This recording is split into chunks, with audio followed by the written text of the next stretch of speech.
جس جگہ پر ہو، حدیث میں ہے کہ وہ جگہ جو ہے آسمان والوں کو چاند اور سورج کی طرح چمکتے ہوئے نظر آتی ہے. اور ذکر کی افضلیت میں قرآن کی بہت سی آیات ہیں، احادیث ہیں بہت زیادہ. جس طرح حدیث میں حکم آتا ہے اللہ کے ذکر کی مجلس کا، کہ جہاں لوگ بیٹھ کر اللہ کو یاد کرتے ہیں، اللہ کا ذکر کرتے ہیں، اس کی حمد کرتے ہیں، جہر ہو یا دل میں ہو، جس طریقے سے بھی جہر کہتے ہیں اونچی آواز سے، خفی کہتے ہیں نیچی آواز سے، دل میں، تو وہ جگہ اس قدر بابرکت ہوتی ہے. وہ مجلس اس قدر بابرکت مجلس ہے کہ اس مجلس کے اندر اللہ پاک بندوں کی دعاؤں کو سن لیتا ہے. اس مجلس کے بارے میں جو احادیث میں ذکر ہے کہ آسمان سے اس جگہ پر جہاں بیٹھ کے آدمی ذکر کرتے ہیں اللہ کا، فرشتے اس قدر نازل ہوتے ہیں، اس قدر نازل ہوتے ہیں کہ زمین سے لے کے آسمان تک فرشتے ہی فرشتے ہوتے ہیں.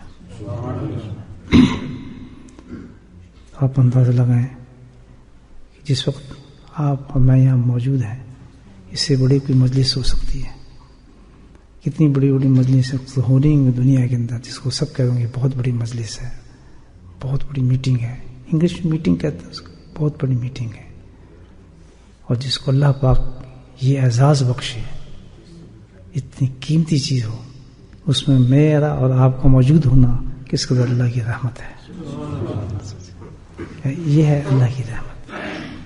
یہ ایسی چیز ہے کہ زور بازو سے نہیں ملتی، دولت سے نہیں ملتی، طاقت سے نہیں ملتی. یہ خالص اور خالص جس پہ اللہ کا فضل اور رحمت ہو وہ مزے کرتا ہے.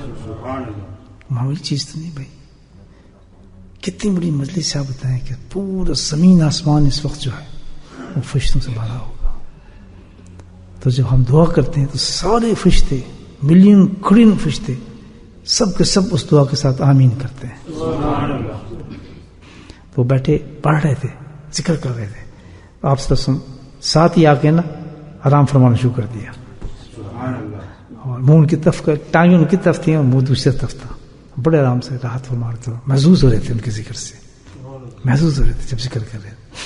تو جو اچھی چیز بتا رہا ہوں دعاؤں کے بارے میں بتا رہا ہوں آپ کو. جس وقت وہ دعا مانگنے لگے تو تمام ساتھیوں کی جو سے اپنے ماں باپ سب کی دعائیں مانگی بھی. کسی نے کیا دعا کروں، کچھ یاد آ رہا ہے اس نے دعا کی تھی. تو کیا دیکھتے ہیں کہ یہ دعا مانگ رہے ہیں تو نبی پاک ان دعاؤں کو اللہ تک پہنچا رہے ہیں،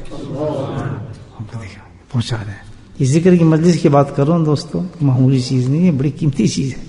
آپ لوگ آتے ہیں، کچھ ہمت کرتے ہیں، کچھ سیکریفائس کرتے ہیں، لیکن یاد رکھیں بہت بڑا انعام لے کر جاتے ہیں. اگر ابھی آپ کو نظر آنا شروع ہو جائے تو پھر آپ کو پتہ ہے وہ یہ کیا ہے. لیکن میں آپ کو بتا رہا ہوں کیسے ہوتا ہے. تو پھر ایک چیز اس میں بڑی قیمتی چیز بتا رہا ہوں آپ کو، کہ جب مانگتا ہے میں دیکھتا ہے کہ دعائیں جو ہیں میری نبی اکرم لیٹے نا اسی طرح اللہ کی طرف دعاؤں کو بھیج رہے ہیں کہ بھائی اللہ قبول فرمائے. تو جب انہوں نے آخر میں دعا مانگی نبی امت کے لیے، ایسی ہوتا ہے نا جیسے آخر میں مانگتے ہیں پھر امت کے لیے دعا، اللہ پوری امت کی بخشش کر، ان کی مشکلات کو دور کر. تو نبی اتنے خوش ہوئے کہ آپ اٹھ کے بیٹھ گئے اور قریب آ گئے بالکل ان کے. اتنے خوش ہو کہ میری امت کے لیے دعا کر رہا ہے. پھر تو بہت ہی اللہ کی طرف اس دعا کو بھیجا کہ میری امت کے لیے اس نے دعا کی، اللہ یہ دعا تو قبول فرما میری امت کے لیے. تو فرماتا ہے کہ میں دیکھ کے حیران ہو گیا کہ اتنی دعائیں مانگی گئیں، لیکن سب آل کے لیے بھی مانگی ہیں، نبی پاک سب کے لیے مانگی، صحابوں کے لیے مانگی. اسی طرح جب امت کے لیے مانگی تو بے قرار ہو گئے نبی پاک. تو میں نے دیکھا اس وقت کہ کس قدر نبی پاک کو محبت ہے اپنی امت سے. آپ اندازہ لگائیں کس قدر محبت ہے. نہیں بھائیو، اللہ تعالیٰ نے فرمایا اطیعوا اللہ واطیعوا الرسول فقد فاز فوزا عظیما. اتنی بڑی بات ہے اس میں. اللہ نے اپنے نام کے ساتھ نبی پاک کو رکھا ہے. میرے اور میرے رسول کی اطاعت کرو گے تو تم کامیاب ہو جاؤ گے. کتنا بڑا اعزاز ہے. آپ یہ دیکھیں نبی پاک پہ بالکل اس میں ہمیں ذرا سستی نہیں کرنی چاہیے.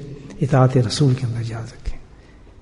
اس دنیا میں شرما گئے ہم، دنیا میں پیچھے ہٹ گئے، عورت اور مرد، یعنی سرکار ان کو کوئی حکم آ رہا ہے ہمارے پر، یا ان کی کوئی خواہش ہے کہ میرا دل کرتا ہے میرا امتی یہ کرے،